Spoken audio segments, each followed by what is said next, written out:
नमस्कार दर्शक मित्रों, अब तक न्यूज में आपનું हार्दिक स्वागत है। अपनी साथ हूं आकांक्षा गोंडलिया। शुरुआत करिए આજની મુખ્ય હેડલાઇન્સ થી। કોરોનાના નવા વેરિયન્ટમાં ગુજરાતનો હિસ્સો 33% છતાં હોસ્પિટલાઇઝેશન નહીવત। જાન્યુઆરીના પ્રારંભે કચ્છ પૂર્વ અને ઉત્તર ગુજરાતમાં કમોસમી વરસાદ થવાની સંભાવના। રેડકો વિદ્યુત સહાયક ભરતી અંગે નિર્ણય, જૂના ઉમેદવારોને લેખિત પરીક્ષામાંથી આપી મુક્તિ। નજર કરીએ વિસ્તૃત સમાચારો પર। ગુજરાતમાં હવે કોરોનાના નવા વેરિયન્ટનો ભરડો જોવા મળ્યો છે। કોરોના મામલે ગુજરાતીઓ માટે સૌથી મોટા સમાચાર સામે આવ્યા છે। દેશમાં JN1ના સૌથી વધુ કેસ ગુજરાતમાં જોવા મળ્યા છે। કોરોનાના નવા વેરિયન્ટની ગુજરાતમાં ઝડપ વધી છે તેવું સ્પષ્ટ દેખાઈ રહ્યું છે। ગુજરાતમાં હાલ JN1 વેરિયન્ટના 36 કેસ સક્રિય છે। કેરળ, રાજસ્થાન સહિત 8 રાજ્યોમાં કુલ 109 કેસ છે। ગુજરાત સૌથી ટોચ પર છે અને ભારતમાં એકવાર ફરીથી તેજીથી કોરોનાના પગ પેસારો કરી રહ્યો છે। કેન્દ્રીય સ્વાસ્થ્ય મંત્રાલયના આંકડા અનુસાર બુધવારે 27 ડિસેમ્બરના રોજ ભારતમાં એક દિવસમાં કોરોનાના નવા 529 કેસ સામે આવ્યા છે। આ સાથે જ દેશમાં કોરોનાના એક્ટિવ કેસોની સંખ્યા 4093ને પાર થઈ ગઈ છે, તો 3 સંક્રમિત દર્દીઓના મોત થયાનું પણ સત્તાવાર નોંધાયું છે। ઉત્તર પર્વતીય પ્રદેશોમાં હિમવર્ષાના પગલે જાન્યુઆરીની શરૂઆતમાં ગાત્રો થીજવતી ઠંડીની સંભાવના પણ રહેલી છે। ખાસ કરીને ડિસેમ્બરના અંતથી 2 જાન્યુઆરી સુધીમાં ગુજરાતમાં કમોસમી વરસાદની શક્યતા છે। ઈસુના 2023ના વર્ષના મોસમમાં ભારે પરિવર્તન જોવા મળેલ હતું। બિપરજોય વાવાઝોડા બાદ ભારતીય વરસાદની પેટર્નમાં ફેરફાર જોવા મળ્યો હતો। સાલના મજબૂત અલ નીનોની અસરનો ભારતની મોસમ ઉપર જબરો પ્રભાવ જોવા મળ્યો હતો અને હજુ પણ મે 2024 સુધી અલ નીનોનો પ્રભાવ રહેશે તેવા અવલોકનો આવે છે। રાજ્યમાં આગામી 5 દિવસ વાતાવરણ સૂકું રહેશે તેમજ હાલ વરસાદની કોઈ શક્યતા ન હોવાનું પણ હવામાન વિભાગે જણાવ્યું છે। 24 કલાક બાદ લઘુત્તમ તાપમાન 1 ડિગ્રી વધવાની શક્યતા છે, જ્યારે નલિયામાં લઘુત્તમ તાપમાન 10 ડિગ્રી નોંધાયું છે। અંતે ઉમેદવારોના વિરોધને પગલે જેટકો ઝૂક્યું છે। ઉમેદવારોએ વડોદરા જેટકોની ઓફિસ બહાર 2 દિવસ વિરોધ પ્રદર્શન કર્યો, જે બાદ પણ કોઈ નિવડો ન આવતા ગાંધીનગર પરિવાર સાથે ઉગ્ર આંદોલન કરવાની ચીમકી ઉચ્ચારી। વિદ્યાર્થીઓની અડગ માંગ સામે જેટકોએ ઘૂંટણીએ પડીને નિર્ણય લીધો છે, જેમાં ઉમેદવારને માત્ર પોલ ટેસ્ટ જ આપવો પડશે। જે ઉમેદવારોએ અગાઉ લેખિત પરીક્ષા આપી હશે તેવા ઉમેદવારોની લેખિત પરીક્ષા લેવામાં આવશે નહીં। અગાઉ પોલ ટેસ્ટ પાસ થયા ન હતા અને હવે કોઈ ઉમેદવાર પાસ થાય તો તે લેખિત પરીક્ષા આપી શકશે। જેટકોએ જાહેર કરેલ પરિપત્રમાં જણાવ્યું કે જેટકો ખાતે વિદ્યુત સહાયકની ભરતી અન્વયે તારીખ 6/3/2023 થી 13/3/2023 દરમિયાન પોલ ટેસ્ટ લેવામાં આવી હતી, જે પરત્વે પોલ ટેસ્ટમાં પાસ થયેલ ઉમેદવારોની લેખિત પરીક્ષા ગુજરાત યુનિવર્સિટી દ્વારા તારીખ 9/9/23 અમદાવાદ ખાતે લેવામાં આવી હતી। ઉપરોક્ત પોલ ટેસ્ટમાં ક્ષતિ જણાતા જેટકો દ્વારા તારીખ 19/12/2023ના રોજ ભરતી પ્રક્રિયા રદ કરી તે ભરતી પ્રક્રિયા નવેસરથી કરવાનો ઠરાવ કરવામાં આવ્યો હતો, જે અંતર્ગત નીચે જણાવ્યા મુજબ પોલ ટેસ્ટ તેમજ લેખિત પરીક્ષાનો કાર્યક્રમ જાહેર કરવામાં આવેલ છે। કેશોદમાં પિતા પુત્રએ મકાન અને દુકાનના ખોટા દસ્તાવેજ સોગંદનામા બનાવી મહિલા સાથે 62.55 લાખની છેતરપિંડી કરી।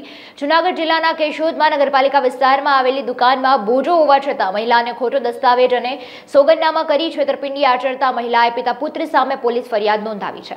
ગત રોજ કેશોદ પોલીસ સ્ટેશન ખાતે એક છેતરપિંડી અને વિશ્વાસઘાતનો ગુનો દાખલ થયેલો છે, જેમાં ફરિયાદી મધુબેન વાઇફ ઓફ દેવાયતભાઈ ભીખાભાઈ જોટવા, જેઓ કેશોદના રહીશ છે, જોએ આ કામના આરોપી પરસોત્તમભાઈ વણપરિયા તેમજ તેઓના પુત્ર નયનભાઈ વણપરિયા કે જેઓને પોતાની કેશોદ માંગરોળ રોડ ઉપર પોતાની જમીન અને દુકાનો આવેલી હતી, જેઓ પર રાજકોટની બેંકનો બોજો હોવા છતાં તેઓ જાણતા હોવા છતાં પણ તેઓએ ફરિયાદી તેમજ બીજા સાક્ષીઓને પોતાની દુકાનો વેચી અને છેતરપિંડી કરી અને કુલ 65 લાખની જેટલી રકમની છેતરપિંડી કરેલી છે। જે અંગે ફરિયાદીએ કેશોદ પોલીસ સ્ટેશન ખાતે ફરિયાદ આપતા કેશોદ પોલીસે ગુનો દાખલ કરી આગળની તપાસ હાથ ધરી। કુલ આમાં 4 લોકોને, અન્ય ફરિયાદી સિવાય પણ બીજા 4 લોકોની સાથે એમના છેતરપિંડીનો ભોગ બનેલા છે। તે બોજો હોવા છતાં પણ તેઓએ એમને વેચી દીધેલી છે। ત્યારબાદ એ લોકોને ફરિયાદીને અને સાક્ષીઓને જાણ થયેલી કે આમાં બોજો હોવા છતાં પણ મિલકત વેચી છે, જે બાબતે ફરિયાદ આપતા કેશોદ પોલીસને ગુનો દાખલ આગળની તપાસ હાથ ધરી। મોરબીમાં હળવદ નામદાર કોર્ટની બહાર 2 સગા ભાઈઓ ઉપર પ્રેમ લગ્નનો ખાર રાખી સસરા અને સાળાએ છરી ધારિયા વડે હુમલો કર્યો હતો। આ જીવલેણ હુમલામાં બંને ભાઈઓને પેટના ભાગે છરીના જીવલેણ 2 ઘા ઝીક્યા હતા અને પિસ્તોલ દ્વારા હુમલો કરવા જતા પિસ્તોલ આંચકી લેતા બંને આરોપીઓ સ્થળ ઉપરથી નાસી ગયા। હાલ બંને ઈજાગ્રસ્ત ભાઈઓને સુરેન્દ્રનગર ખાતે સારવાર માટે ખસેડવામાં આવ્યા હતા અને આ સમગ્ર બનાવ અંગે ડીવાયએસપી પીએ ઝાલા પ્રેસ કોન્ફરન્સ યોજી તમામ માહિતી આપી હતી। 2023ના રોજ આઈપીસી કલમ 307 તથા આર્મ્સ એક્ટની કલમ મુજબ એક ગુનો રજીસ્ટર થયેલ છે। આ કામ હકીકત એવી છે કે આ કામના ફરિયાદીશ્રીએ અગાઉ આ જે ફરિયાદ છે તેના આરોપી નંબર 1ની દીકરી સાથે પ્રેમ લગ્ન કરેલ હોય, જેનો ખાર અને અદાવત રાખી આ કામના બંને આરોપી જે સંબંધે બાપ દીકરો થાય છે તેઓએ આ કામના ફરિયાદી શ્રી મામલતદાર ઓફિસની બહાર નીકળી રોડ પર જતા હોય તે વખતે એક સફેદ કલરની મોટરસાઇકલ ફોર વ્હીલ ગાડી સાથે ફૂલ સ્પીડમાં આવી ફૂટપાથ સાથે ગાડી પટકાડેલ, જેથી આ કામના બંને ફરિયાદી સાહેદો મોટરસાઇકલ નીચે ઉતરી જોવા જતા તેના ઉપર છરી વડે હુમલો કરેલ અને ફરિયાદી સાહેદને શરીરે નાના મોટી ગંભીર ઇજાઓ પહોંચાડેલ હતી। દરમિયાન આ કામના આરોપી નંબર 1 પોતાના કમરે નેફામાંથી એક પિસ્તોલ બહાર કાઢી ફાયરિંગ કરવા જતાં આ કામના ફરિયાદી શ્રીએ પિસ્તોલ ઝૂંટવી લઈ પોતે નજીકમાં આવેલ કોર્ટરૂમમાં પહેલા માળે પોતાના બચાવ માટે ધસી ગયેલ, જેથી આ કામના બંને આરોપીઓ નાસી ગયા હતા। જે સંદર્ભે ફરિયાદીને તરત સારવાર માટે દાખલ કરવામાં આવેલ હતા અને સારવાર દરમિયાન ફરિયાદી યોગ્ય હાલતમાં આવતા તેમની ફરિયાદ લઈ ધોરણસર ભ્રષ્ટ કરવામાં આવેલ છે। જે આ કામના બંને આરોપીઓ છે તેમના નામ છે રાજેશ ગોરણીયા તથા પ્રેમ ગોરણીયા, જે પૈકી રાજેશ ગોરણીયાનો દગાવ આઈથી 300 મુજબનો ગુનો પણ રજીસ્ટર થયેલ છે અને હાલ જે છે આ બંને આરોપી નાસી ગયા છે અને પકડવા તજવીજ ચાલી છે। ફરિયાદી કોણ છે? હાલે કઈ જગ્યાએ સારવારમાં છે? જે ફરિયાદી છે એ અત્યારે હાલ સુરેન્દ્રનગર સારવારમાં છે, જેનું નામ છે પ્રદ્યુમનસિંહ ઉર્ફે દસુભા પરમાર। સુરતમાં માથાભારે ચિરાગ મેરની સામે પોલીસે ગુજસી ટોકની કલમો ઉમેરી ધરપકડ કાર્યવાહી હાથ ધરી છે।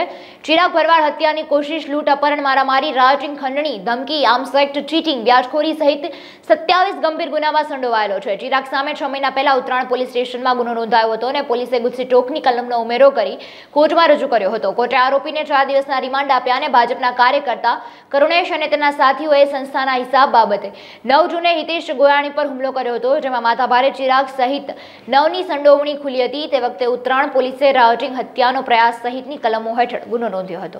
ઉત્તરાયણ પોસ્ટે ખાતે દાખલ થયેલ ખૂનની કોશિશ, લૂંટ, રાયોટિંગના ગુનામાં ચિરાગ મેર ગેંગ વિરુદ્ધ ગુજસી ટોકની કાર્યવાહી સુરત સિટી પોલીસ દ્વારા કરવામાં આવેલી છે, જેમાં સાયબર ક્રાઇમ સેલે આ ચિરાગ મેર ગેંગના મુખ્ય સૂત્રધાર ચિરાગ મેરને કોર્ટ પાસેથી 4 દિવસના રિમાન્ડ અનુસંધાને ગિરફ્ત કરવામાં આવેલ છે। ઘટના એ પ્રકારે હતી કે ગત 6 મહિનામાં ઉત્તરાયણ પોલીસ સ્ટેશનમાં એક ગુનો દાખલ કરવામાં આવેલો, જેમાં આઈપીસીની કલમ 143, 144, 147, 148, 149, 307 અને જીપી એક્ટની કલમ 135 અનુસંધાને ગુનો દાખલ કરીને આગળની તપાસ હાથ ધરવામાં આવેલી, જેમાં આ ગુનામાં કુલ 9 આરોપીઓની ગિરફ્તારી ઉત્તરાયણ પોલીસ સ્ટેશન દ્વારા કરવામાં આવેલી હતી।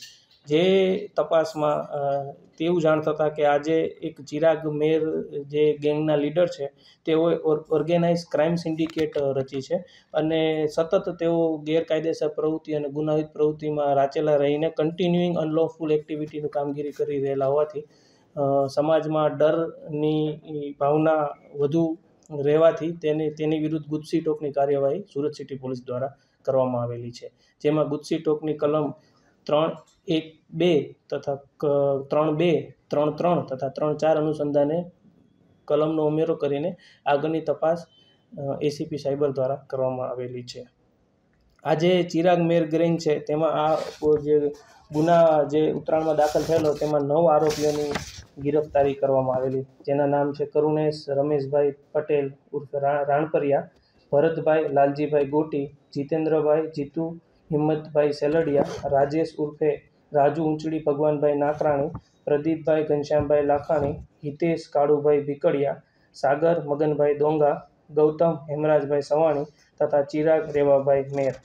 આ જે ગુજસી ટોકની કલમ દાખલ કર્યા બાદ જે આ ગુજસી ટોક અનુસંધાને આગળની આ ગુનામાં આ ગેંગમાં અન્ય પણ કોઈ વ્યક્તિઓ સંડોવાયેલા છે તો તપાસમાં તેઓને પણ જલ્દીથી જલ્દી ગિરફ્તાર કરવામાં આવશે તથા આ ગેંગ દ્વારા ગેરકાયદેસર પ્રવૃત્તિ કરીને કોઈ મિલકતનું ઉપાર્જન પણ જો કર્યું હશે તો તેને પણ આગળની કાર્યવાહી કરીને તેને પણ યોગ્ય કાયદાકીય કાર્યવાહીના માધ્યમથી તેને પણ જપ્ત કરવામાં આવશે। આ ગેંગનો જે મુખ્ય સૂત્રધાર છે ચિરાગ મેર ગેંગનો, ત્યાં ચિરાગ મેર વિરુદ્ધ કુલ 27 ગુનાઓ દાખલ થયેલા છે અને ઓર્ગેનાઇઝ ક્રાઇમ સિન્ડિકેટ રચીને આ જે ગેંગના અમુક સભ્યો છે અથવા ચિરાગ છે તેની વિરુદ્ધ 307ના તથા રાઇટિંગના પણ ગુના આ પૂર્વ પણ દાખલ થયેલ છે. ઉના શહેરમાં આધાર કાર્ડ બનાવવું મહાકૌભાંડનો પર્દાફાશ થયો છે. પોલીસે 3 આરોપીઓની ધરપકડ કરી મોટા ખુલાસા થવાની આશંકા વ્યક્ત કરી. શહેરના બસ સ્ટેન્ડના સામેના વિસ્તારમાં દરબારી આધાર નામની દુકાનની અંદર કોઈપણ આધાર કે પુરાવા વગર આધાર કાર્ડ કાઢવાનું કૌભાંડ છેલ્લા 2 વર્ષથી ચાલતું હતું.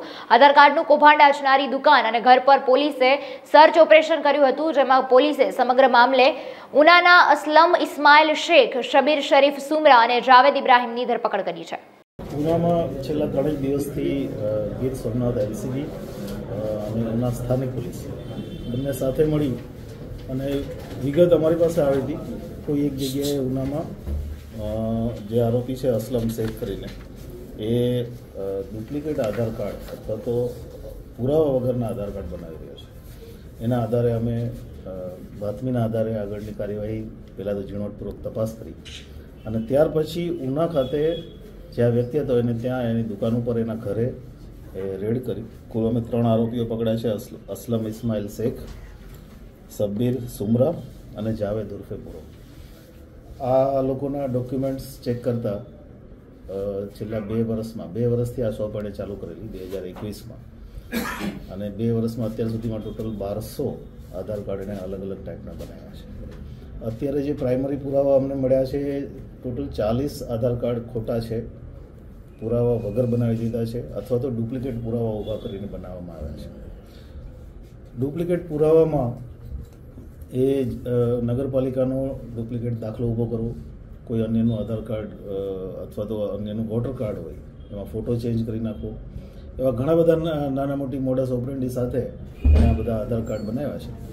આગળની તપાસ અત્યારે ઉના પોલીસ કરી રહી છે અને વધારે તપાસમાં વિગતો આવશે પછી આપણે જણાવશું. સર, જે કેટલા મહિના સુધી એની પાસે લાયસન્સ હતું, બીજું યુપીના કોઈ એજન્ટ પાસેથી તે આધાર કાર્ડ ઓથેન્ટિક કરાવતો હતો, એવી કંઈક વિગતો આવેલી છે?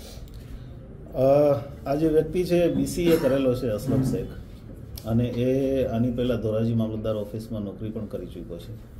ત્યારબાદ ઉના SBI મેઇન બ્રાન્ચમાં 5 વર્ષ નોકરી કરી ચૂક્યો છે કોન્ટ્રાક્ટ બેઝ ઉપર બંને જગ્યાએ.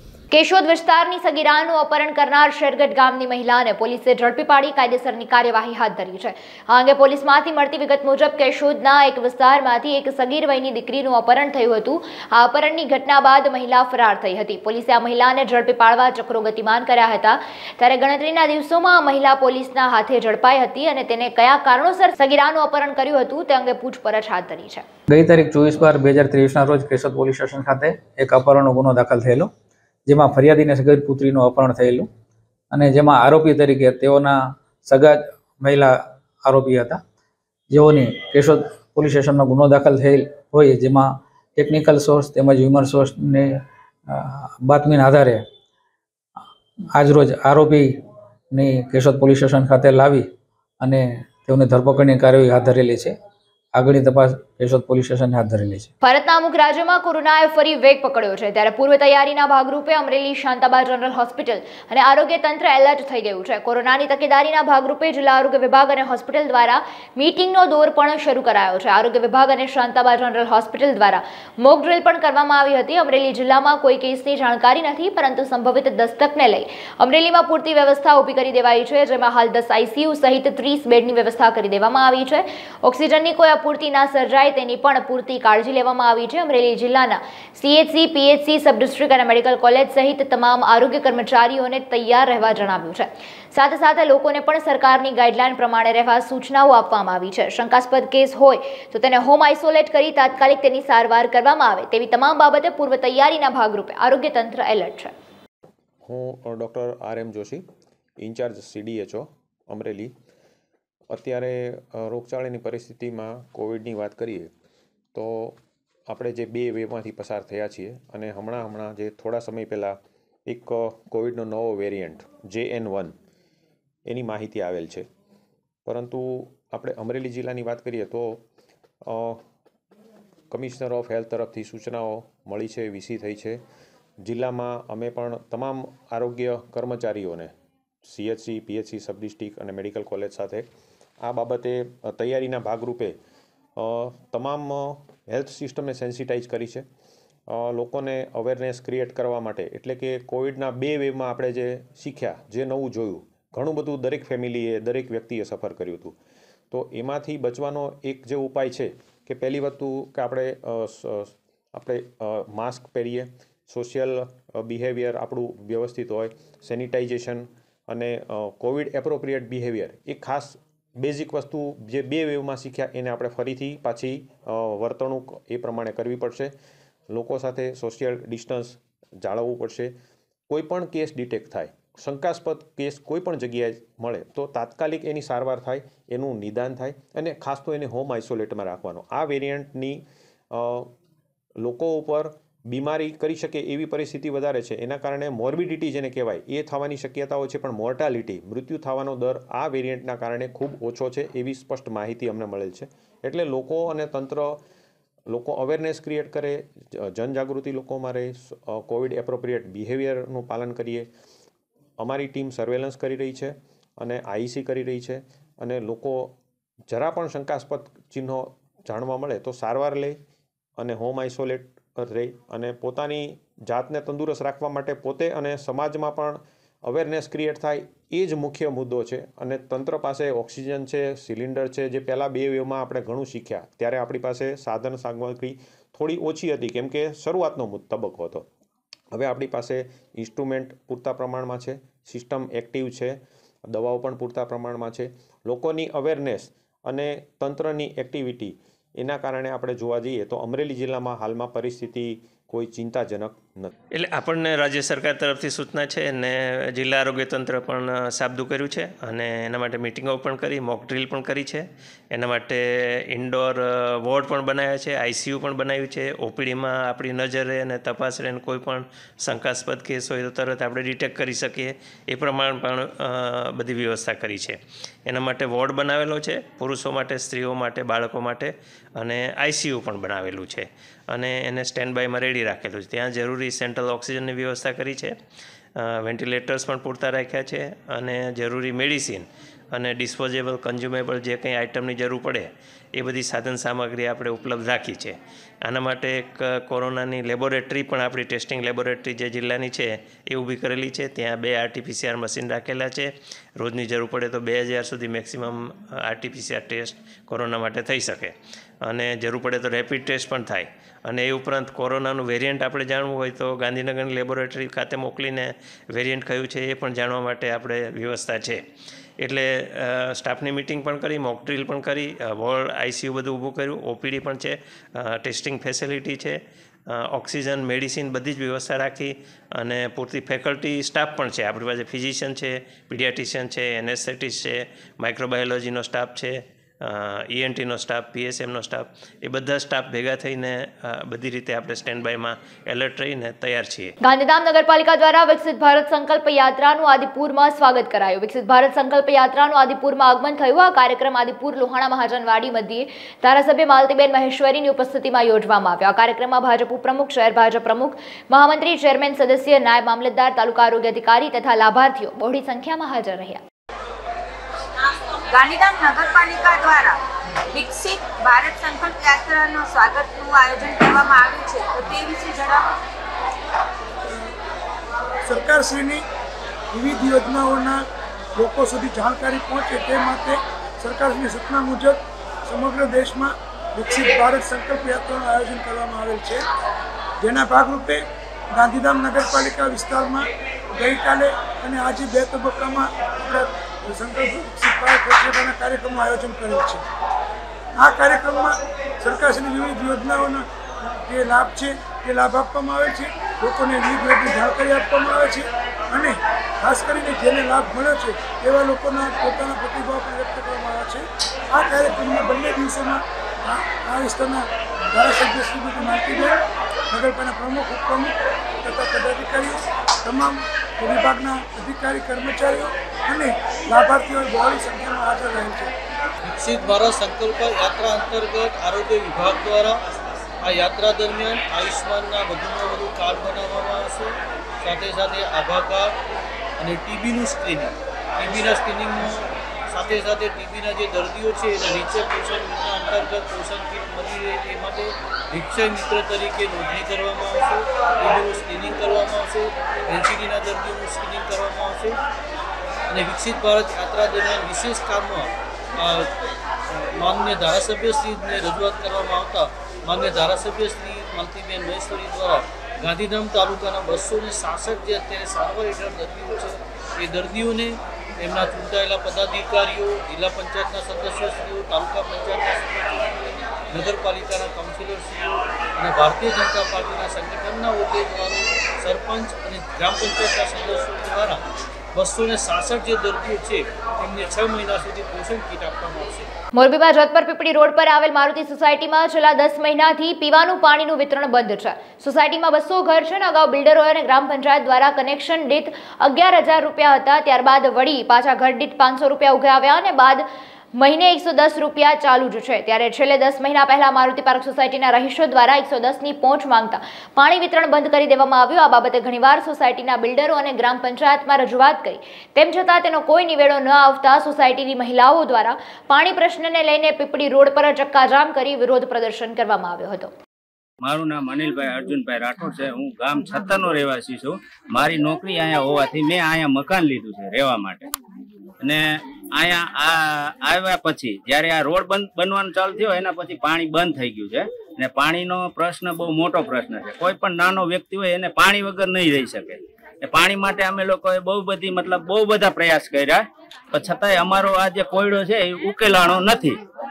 ને પેલો પ્રશ્ન એ છે કે જે જયદીપભાઈ કરીને છે જે પાણીનું બધું સંચાલિત કરે છે, હવે એમની જોડે આ બધા વ્યક્તિઓએ કઈ 40-50 હજાર રૂપિયા પૈસા ઉઘરાવી અને એમને આપેલા છે અને એનું કોઈ અમને રિટર્નમાં કોઈ ચિઠ્ઠી કે કોઈ જાતની કોઈ વસ્તુ અમને આપેલ નથી. આની પહેલા બી જયારે મકાન બન્યા ત્યારે બિલ્ડરોએ એ લોકોને ગ્રામ પંચાયતને પર કનેક્શન દીઠ 11,000 રૂપિયા આપ્યા છે. એનું પણ કોઈ ચિઠ્ઠી કે કોઈ જાતનું કોઈ લેખિતમાં કોઈ અમને આપેલ નથી. બીજી વસ્તુ એ કે જ્યારે અમે એ લોકો જોડે વાત કરી છે ત્યારે જયદીપભાઈ ને ગામના પંચાયતના જે બી સરપંચ શ્રી છે એ બધાનું કહેવું એવું છે કે આ પીપળી ગામ પંચાયતમાં આ સોસાયટી આવતી જ નથી. જો પીપળી ગામ પંચાયતમાં આ સોસાયટી ન આવતી હોય તો આટલા બધા મકાનનું બાંધકામ કઈ રીતે થાય? તો સાહેબ અમને નથી ખબર કોણ લઈ ગયું, શું થયું, શું નથી થયું, અમને નથી ખબર. બાકી આની પહેલા પાણી આવતું હતું, ડેફિનેટલી આવતું હતું પાણી, પણ એની એક સિસ્ટમ હતી 100 રૂપિયા પર મંથ એક ઘરેથી 100 રૂપિયા આપવાના, બરાબર. અને જયારે આ લોકો 100 રૂપિયા આપતા હતા ત્યારે ડેફિનેટલી પાણી આવતું હતું. પણ આ લોકોએ એ 100 રૂપિયા સામે એક પ્રશ્ન મૂક્યો, તમે તમને 100 રૂપિયા આપી છે તો અમને 100 રૂપિયાનું રિટર્નમાં કાંઈક આપો, લેખિતમાં આપો, જેથી કરીને જ્યારે અમે ગ્રામ પંચાયતમાં અમારો વેરો ભરવા આવી તો અમારે પાણી વેરામાં એટલી બચત થાય, બરાબર. તો ગ્રામ પંચાયતના જે સરપંચ છે, એના સભ્યો છે, જે કોઈ લોકો છે, બધાય ભેગા થઈને કહી દીધું તમને કશું નહીં મળે અને તમારો ગ્રામ પંચાયતમાં વેરોય ભરાય છે નહીં, બરાબર. આવી પંચાયતમાં છે જ નહીં તો તમારો વેરો ક્યાંથી ભરાય? જો ગ્રામ પંચાયતમાં ન હોય તો આટલી બધી આ કમસે કમ 200 ની ઉપર મકાન ખડકી નાખ્યા છે. તો સરકારને નહીં ખબર હોય આ વસ્તુ. જિલ્લા પંચાયત અધ્યક્ષ હંસાબેન પારગી એમના નેતૃત્વમાં જ આવે છે આ સોસાયટી. આ એમના ગામ તળાવમાં જ આવે. એ જિલ્લા પંચાયત પ્રમુખ છે. જો એમના જિલ્લા પંચાયત પ્રમુખ હોવા છતાંય જો અહીંયા એના મતલબ એના પાદરમાં જ આ પ્રોબ્લેમ હોય તો આ આપણું મોરબી સિટી તો આટલું મોટું છે તો એનો કોયડો કેવી રીતના ઉકેલાશે?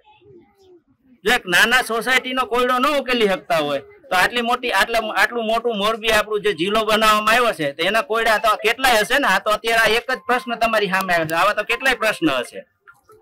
અને એમનો જે પોત્રો છે જયદીપભાઈ, એ તો કાયદેસર ચોખ્ખા શબ્દમાં કહી દીધું છે કે મને કોઈ જાતનું ઇન્ટરેસ્ટ જ નથી મારુતિ પાર્કમાં પાણી છોડવાનું, પછી જ નહીં, તમારે જ્યાં દોડવું હોય ત્યાં દોડી લો. હવે એમને કયા હિસાબે બોલે છે, શું બોલે છે, અમને કઈ ખબર નથી. અને પાણી માટે છેલ્લા 2 ઓક્ટોબર પહેલાની વાત છે, 2 ઓક્ટોબર પહેલા બધે પૈસા આપ્યા ને, બિલ્ડરો બધે પૈસા આપ્યા ને, ત્યારે એને એવું કીધું હતું કે હું તમને હે ને 7મ-8મ પહેલા તમારા પાઇપલાઇન ની અંદર પાણી નાખી દઈશ, બરાબર. ત્યાર પછી અમે 3-4 મહિના પછી વાત કરી, અમે મતલબ 20 દિવસ 25 દિવસ રહીને વાત કરીને તો હું કે 2 દિવસમાં પાણી આવી જશે. વળી પાછા 15-20 દિવસ પછી ફોન કરીને વાત કરીએ, 2 દિવસ પછી પાણી આવી જશે અને હું ફોન કરું તો મને એમ કે જો અનિલભાઈ મારો તો કોઈ ઇન્ટરેસ્ટ જ નહીં પાણી છોડવાનો, આ તો કે તમે લોકો આવી રીતના દોડ કરો છો ને એટલે હું જરા ઇન્ટરેસ્ટ લઉં છું ને જવાબ દઉં છું, બાકી મારા સાઈડથી કોઈ એટલે કોઈ મને 0% મને ઇન્ટરેસ્ટ નથી. હવે એમને શું પ્રોબ્લેમ છે એ તમે એમની પાસેથી જાણો. શું છે હવે તમારી? અમારી માંગ એક જ છે, પાણી અમને મળવું જોઈએ. અમે આ દેશના નાગરિક છીએ, અમે કઈ પાકિસ્તાન થી તો નથી આવ્યા. અમારા વોટર આઈડી કાર્ડ આના જ છે. પાકિસ્તાન ના હોય તો એક ટાઈમ એવું લાગે કે ભાઈ પાકિસ્તાની છે આને પાણી ના દેવે, નકર કાલ સવારે આપણી સામે થશે. અમે પાકિસ્તાની તો નથી, ગુજરાતના છે અને અમે વોટિંગ કરી છે. પાકિસ્તાની નથી ને, અમે તમને પાકિસ્તાની દેખાય છે. બિલ્ડર લોકોએ આ ટાઈમે તો બિલ્ડર લોકોએ પૂરેપૂરો સાથ સહકાર અમને આપ્યો છે. બિલ્ડર લોકોએ એના બધા અહીંયા ભરતભાઈ કરીને છે એને 30,000 રૂપિયા આપ્યા. અમારા ત્યાં અમૃતભાઈ છે એમણે કઈક 30-40,000 રૂપિયા આપ્યા. બીજા એક તરુણભાઈ કરીને છે એમણે કઈક પૈસા આપ્યા 30-40,000 રૂપિયા. એમ કરીને બહુ મોટું ભંગોળ ભેગું થયું છે. અને એક સોસાયટીના ખાલી એક સોસાયટી અમારી મારુતિ પાર્ક સોસાયટીના 1,30,000 ની સમથિંગ એમાઉન્ટ દેવામાં આવી છે. એવી 7 સોસાયટી છે. બધી સોસાયટી પાસેથી પૈસા લે છે. અને આ 100 રૂપિયા વાળી વાત છે ને એ બી બધી સોસાયટીના ઘર દીઠ લે છે. તો તમે બધાના પૈસા ખાલી એકવાર લેખો તો ગ્રામ પંચાયતને કઈ ભંગોળ મળતું જ નથી. ગ્રામ પંચાયતને કોઈ ગ્રાન્ટ ગવર્મેન્ટ આપતી નથી. હાલ સમાચારોમાં બસ આટલું. ફરી મળીશું નવા સમાચારો સાથે. હવે મને રજા આપશો. નમસ્કાર.